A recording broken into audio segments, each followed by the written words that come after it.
काय झालं माझ्या लाडक्या भावाला? त्याचं असं तोंड का पडलंय?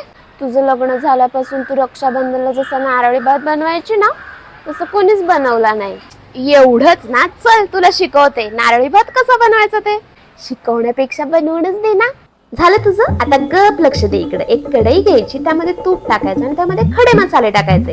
दालचिनी, लवंग, हिरवी वेलची आणि त्यामध्ये मी भिजवलेला तांदूळ टाकला आहे.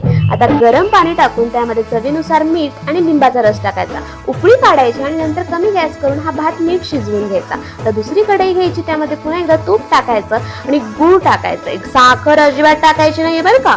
गूळ वितरल्यानंतर त्यामध्ये आपण ओलं खोबरं आणि केशरचं दूध टाकणार आहोत. तर त्यामध्ये विलायची पावडर, जायफळ टाकणार आहोत आणि ड्रायफ्रूट सुद्धा टाकायचे आहेत. हे सगळं नीट मिक्स केल्यावरती आपण त्यामध्ये भात ऍड करणार आहोत.